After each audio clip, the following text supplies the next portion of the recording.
Welcome to the Insurance Brokers Podcast, Helpful Hints. Here we break down the best, most informative bits of our full-length interviews. Let's take the SME world. I know it because I live it. The SME world is full of friction because you wear so many different hats and you're pulling so many different levers at any one perspective. I don't want to go to my broker to ask about specific risks, my lawyer to ask about this, my accountant.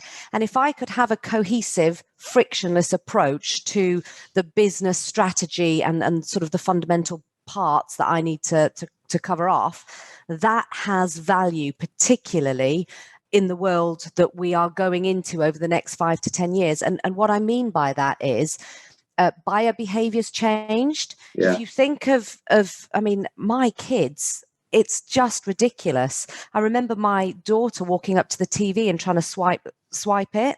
They're digital natives, right? Everything they do revolves around digital stuff. So this sort of frictionless, immediately accessible support is almost an expectation, and it feels very much to me that our industry is very, very well placed to jump in there. And you guys, obviously, that's part of your value proposition, which I think is incredible. Yeah, I mean, I couldn't agree more. It's absolutely the way forward in terms of being able to build deeper relationships, gives you more contact points to evidence and showcase your capabilities. I mean, that's marketing 101, right?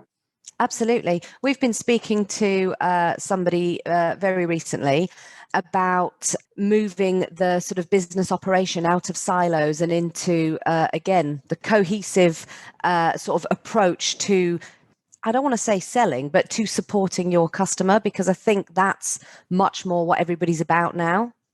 Yeah, I think that you're right. And the example of being frictionless in that process is so important.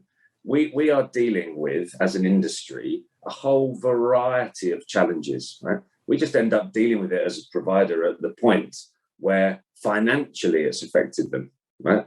Why wouldn't you extend that to start having that dialogue earlier, right? Because in many cases, right, our advice and guidance can support that claims process, potentially even reduce it or eradicate it altogether in certain circumstances. So our strategy is very much around ensuring that those tools are available, and we need brokers to buy into that because they're the channel that we can access those customers through. So it's a completely cohesive kind of engagement that we're looking for.